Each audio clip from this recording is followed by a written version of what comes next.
Godfather nagushohoje ariko njyewe naga serivisi nshaka gusaba nyene nakantu kagatangazo nshaka gucishamo hano sinzi niba uri bunkundi.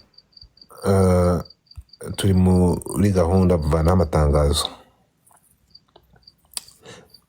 Ntabwo ari uko bigenda, ntabwo ngenderaho mboneye, ntabwo ngo ari wengi. Reka twihute, twagiye dufite umuntu bita ndabona abantu se nawe kore second uyu nguyu ngo niba ari imfura uyu mugabo nakansa mutwe Sam. Karame bite namahoro nabo meze neza uherereye he? ubu ndi i Kigali nona. Okay, urifuza umuntu umeze ute? Njye ntabwo nifuza umuntu ubu nonaha, nagira ngo ahubwo ntanga inama kuri uriya muntu wari urimo kwifuza umuntu nabonaga ntazi ibyo ari. Okay, ntabwo twakwifuje nk'umujyanama and inama zawe zigumane. Ntabwo dukeneye inama, ntabwo dukeneye abajyanama, gumana inama zawe. Uwase Yvette umuntu umugafotoza uramwanze kuko ndebe ugaruka. Imfura cyane, fungura kamayike yawe she gutanga inama. Yes. Bite uherereye he? Tuherereye i Kigali. Urashaka umuntu umeze ute? Okay. Imibiri yombi cyangwa se abaye n'inzobe ntacyo bitwara. Ntawe washimye? Bakobwa batambutse ro ntawe. Okay, mu ndimo ndabona abahanga ntago nabashimye. Turashize. Okay, aka afite imyaka byibuze hagati kuva kuri 25 kugera kuri 35. Reka mukubonere 25 kugera kuri 25. Clementine fungura mic yawe, fungura kamera yawe. Kanze ngo Clementine sha akundi. Clementine fungura mic yawe, fungura mic yawe nako kamera yawe.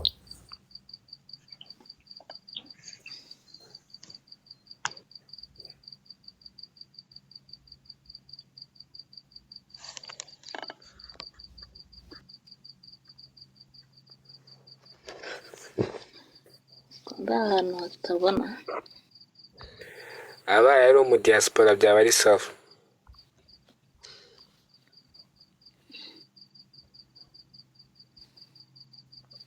Okay, Clementine ntabwo ufungura mic, ntabwo ufungura kamera.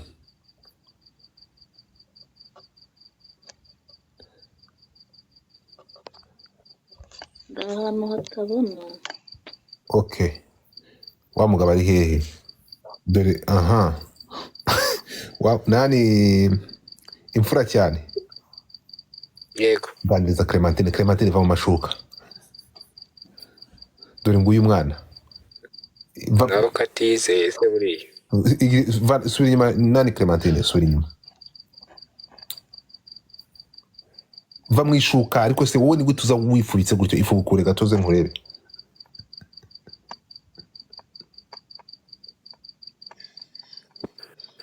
Shamora koko urabona nawe ifite icyizere. Ahubwo abahungu ngo twarabuze. Okay, nibyo nashaka gasheri wanjye. Bite shushu? Niso urasa neza. Amakuru yawe? Ngaho nyibwira rata Clementine. Ufite imyaka ingahe?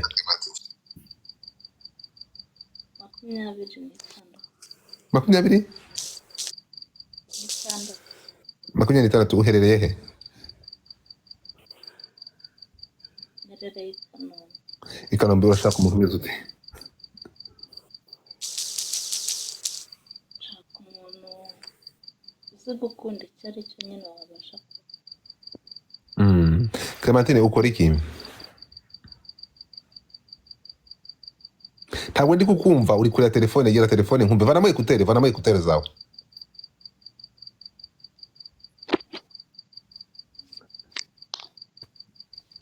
Ndikukubwira. Yego. Muri iyi minsi nta kazi mfite, ni ukugenda nkorera akara. mbere wakoraga iki? nakoraga muri salo. Wakoraga muri salo. Aha, none ushaka umugabo umeze ute rero? Nshaka umugabo ufite nk'imyaka guhera kuri 25 kugera nko kuri 30. Aha.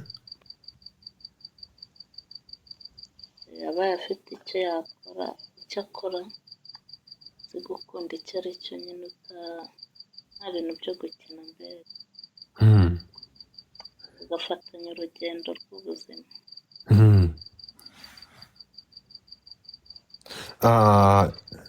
Imfura cyane, ufungura mike yawe. Yes. Clementine wapi mushakira undi cyangwa uragendana na Clementine? Cyane. Reka tutuye dushaka abandi. Okay, Clementine nimba n'umuntu ndahita nkubwira sibyo? Nta kibazo murakoze. Kandi you deserve love, ukeneye gukundwa nawe sibyo? Kandi umukunzi uraza kumubona sibyo? Courage. Aha, Sky. Basore bari i Kigali mwiyaminiye nka Clementine muze mukundane na Clementine. Sky uranyumva? Ya roro tuzagurisha. Sky. Aki. Ngo iki? Sky. Karame. Bite byawe? Ndakeka ni byiza. Fungura kamera yawe. Angira haruseke ngo ndi mu mashuka. No, nta kibazo, ikibazo cy'amashuka kimagomba kukubona. Kandi muhereza agaciro pano niba uzamutse ugomba kwiyaranja ukansitara. Ntugire ikibazo. Ingo gato. Ndi kuyifungura.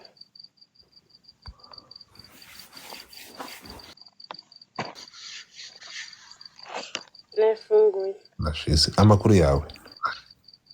Nashize amakuru ni meza. Uherereye he?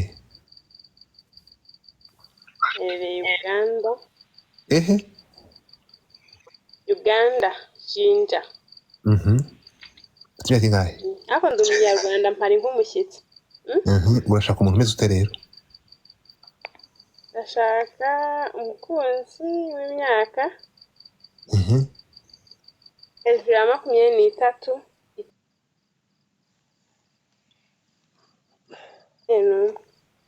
Nguki? 21.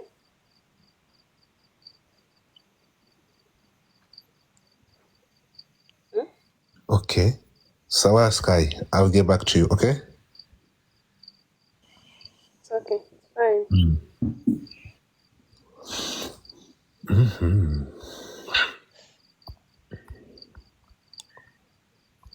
Ako mami ntujye kunzengereza kweri. Aha. Ahangaha dufite uwitwa Makimura. Yandi. Ite? Ni byiza. Fungura kamera.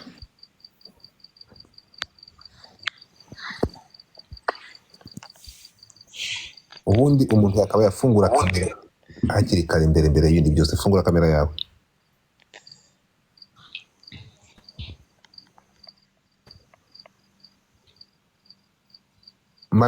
Mami uretse gato. Aha twagiye. Makimura bite byawe? Ni byiza. Uri kwa muganga?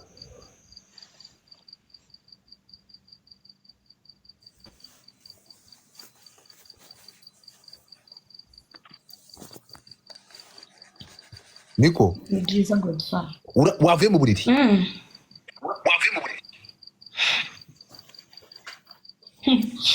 Mve mu buriri.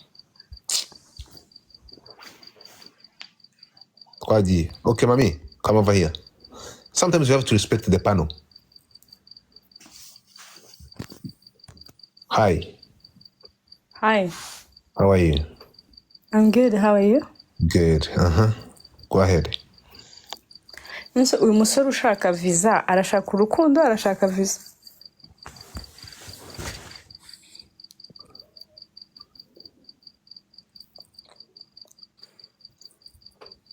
urashaka kumusubiza? yego nsubize tugende. Icya mbere ntabwo ari cyo cya visa, ni uko uwo nshaka aherereye aho ngaho. Okay, ndi Canada. Uhembwa ngahe? Kuri iki? Kugira ngo tumenye uko bigenda. Mpembwa ngahe? Yego. Wowe iyo ukundana ureba iyo umuntu ahembwa? Wowe kureba visa, kureba aho umuntu ari. Oya, njyewe navuze igice umuntu arimo, ntabwo narebye visa. Ntabwo nakubwiye visa. Nanjye nyine ndashaka kumenya mu mibare uhembwa ufite like harimo imibare ingahe kugira kuko nanjye nyine mfite icyo ndi gushaka, you know. Urumva icyo ushaka? Sorry, wowe ntabwo byavamo.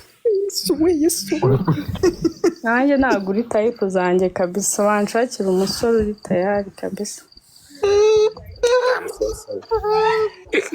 None se niwe wizamuye aratajya aritapagura amafaranga. Imfura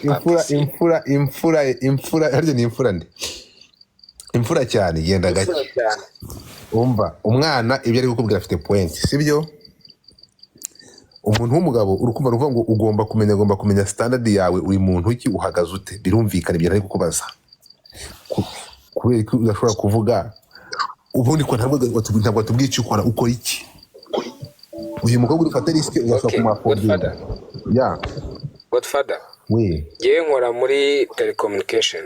Yego. Sibyo company. Yego. Aho mba ni wanjye. Ntabwo nkodesha. Ahantu yabyiciye rero ni ukuza avuga ngo arashaka ngo ese ngo ndashaka visa. Iyo visa nanjye ubwanjye ntayishakira.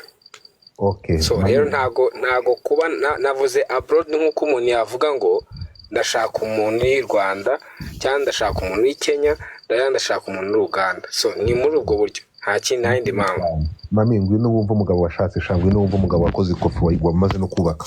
Mami garuka, umugabo n'uyu. Ashyiraho kamera ariko tunarebana, nose njye ndidarapo njyenyine. Ntabwo afite abafollowers. Njyewe nta followers mfite, sorry. Okay, mami garuka hano gato. Ariko amafoto yanjye ari kuri profile yareba. Turashize. Kwagiye. Ntabwo byakunda, ibi birapfuye pe. Okay, mami ngaho fungura kamera yawe gato. Murakoze. Fungura kamera.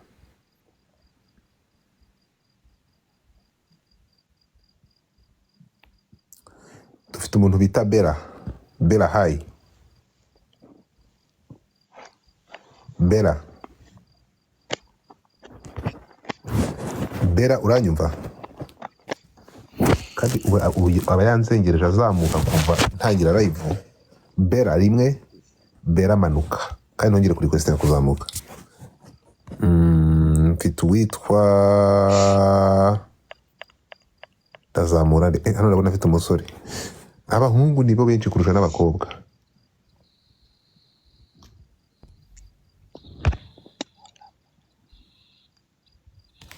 Nemeye bite byawe?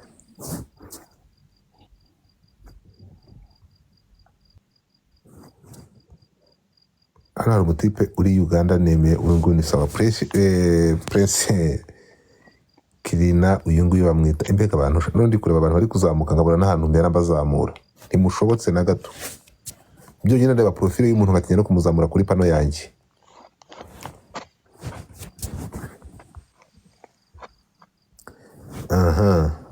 Mahirwe.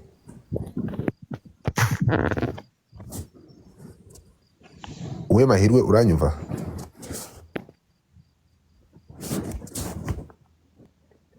MP ntabwo ndi bukuzamure.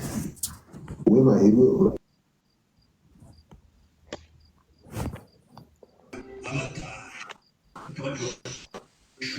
Okay, di never.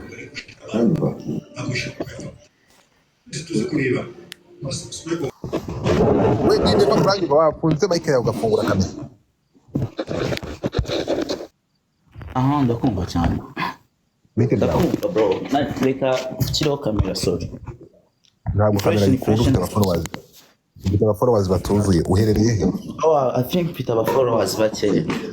Uri hehe? Mperereye muri France.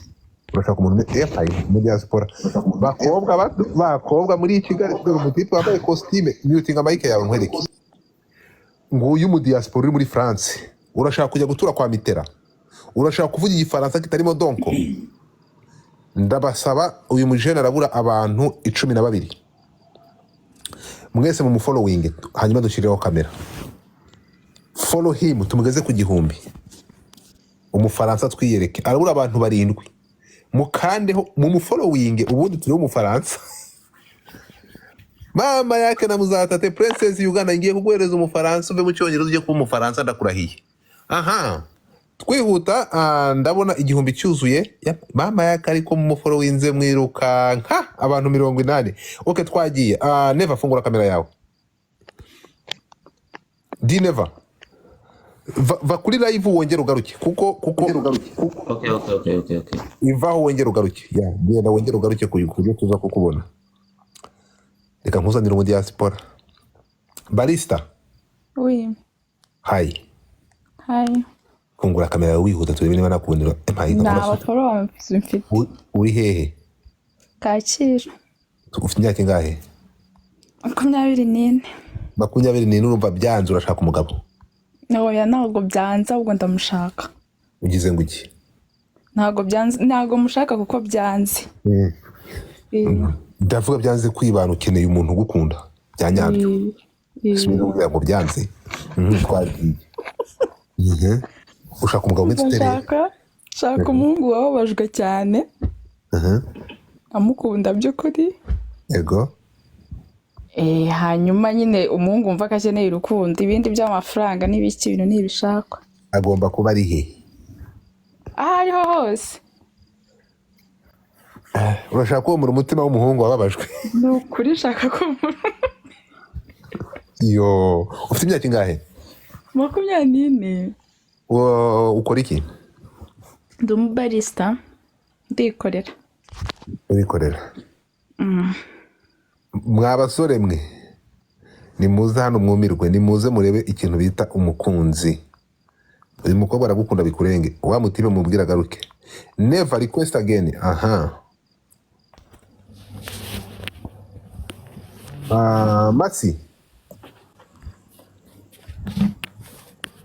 Masi hello twagiye my friend never mu Bufaransa fungura kamera yawe nagwa request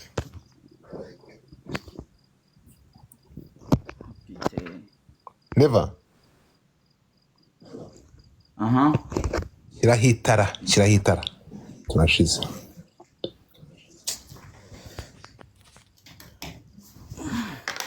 okay subira inyuma bite byawe ni fresh na ndashaka ufite imyaka ingahe I'm 21 yeah wagiye ku ishuri wagiye ugiye gukora niho mu rugo bimeze bite ni mu rugo I'm living you what ndahaba tu I'm living here. You are living here? Yeah, of course. Okay. Ushaka umuntu umeze ute? Nshaka umuntu utarengeje imyaka 23 because nanjye I'm 21 ndacyari muto. Reka kumaze sha. Wagiye ku ishuri ki ugashaka ubuzima ukava muri ibi bintu ko ukiri muto.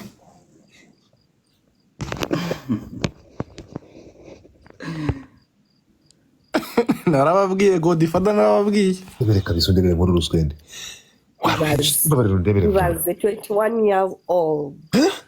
Oh God. Have mercy upon us. Jesus. Ndumiwe. My friend. Ibintu turi gukora biri serious, abantu barahura hano abantu bari serious muri ibyo bintu. Isi irashaje. Daria.